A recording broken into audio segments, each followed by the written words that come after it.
बहुत दूर घने जंगलों और पहाड़ों के बीच एक छोटा सा गांव था। उस गांव में आयशा नाम की एक लड़की रहती थी। उसकी आंखों में हमेशा एक अजीब सी उदासी दिखाई देती थी, क्योंकि उसने बचपन में ही अपने माँ बाप को खो दिया था। गांव वाले उससे ज़्यादा बात नहीं करते थे। सबको लगता था वो मनहूस है, लेकिन सच तो ये था, आयशा सिर्फ थोड़ा सा प्यार चाहती थी। हर शाम वो जंगल के अंदर एक पुराने पेड़ के पास जाकर बैठती थी। वहीं बैठकर वो अपने बीते दिनों को याद करती थी। एक दिन उसी जंगल में उसकी मुलाकात रेहान से हुई। पहली बार किसी ने उससे मुस्कुराकर बात की थी।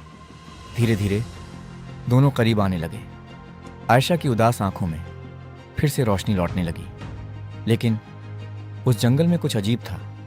हर रात वहां किसी लड़की के रोने की आवाज़ें सुनाई देती थी। लोग कहते थे उस जंगल में एक अधूरी आत्मा भटकती है। रेहान हमेशा आयशा से कहता, डरो मत, मैं हमेशा तुम्हारे साथ हूं। लेकिन एक दिन रेहान अचानक गायब हो गया। आयशा उसे पूरे जंगल में ढूंढती रही, लेकिन वो कहीं नहीं मिला। पूरा गांव चुप था, जैसे सब पहले से सच जानते हों। फिर एक बूढ़ी औरत ने आयशा से कहा, रेहान 5 साल पहले ही मर चुका है। ये सुनकर आयशा की सांसें रुक गईं। जिस इंसान से वो प्यार करने लगी थी वो इस दुनिया में था ही नहीं। लेकिन उसके बाद भी हर रात रेहान उससे मिलने आता रहा, क्योंकि उसकी आत्मा आयशा को अकेला नहीं छोड़ना चाहती थी। धीरे धीरे आयशा भी उस जंगल से जुड़ती चली गई। गांव वालों ने उसे रोकने की बहुत कोशिश की, लेकिन उसका दिल अब उसी जंगल में बस चुका था। फिर एक तूफानी रात आयशा हमेशा के लिए जंगल के अंदर चली गई। उसके बाद गांव वालों ने उसे कभी नहीं देखा। लेकिन आज भी उस जंगल से 2 लोगों की आवाज़ें सुनाई देती हैं, एक आयशा की और दूसरी रेहान की। कई साल बीत गए, लेकिन जंगल का डर कभी ख़त्म नहीं हुआ। गांव के बच्चे भी उस जंगल का नाम सुनकर डर जाते थे। फिर एक दिन एक छोटी लड़की ने आयशा की कहानी सुनी। उसे लगा आयशा कभी बुरी नहीं थी, वो सिर्फ अकेली थी। उस रात वो लड़की चुपके से जंगल के अंदर चली गई। चारों तरफ अजीब खामोशी थी। तभी उसे दूर कोई रोता हुआ दिखाई दिया।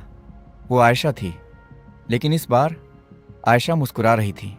उसने लड़की से कहा, अब मुझे डर नहीं लगता, क्योंकि रेहान हमेशा मेरे साथ है। तभी रेहान भी उसके पास आ गया।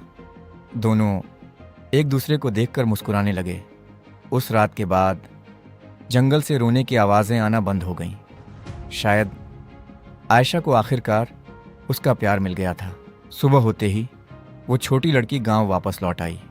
उसकी आंखों में अब डर नहीं, सिर्फ शांति थी। गांव वालों ने उससे बहुत सवाल पूछे, लेकिन उसने सिर्फ इतना कहा, आयशा अब अकेली नहीं है और शायद अब वो खुश है। उस दिन के बाद गांव वालों का डर भी कम होने लगा।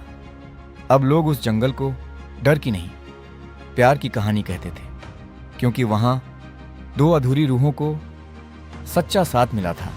और आज भी अगर कोई उस जंगल से गुजरता है तो हवा में एक हल्की सी आवाज़ सुनाई देती है, सच्चा प्यार कभी ख़त्म नहीं होता।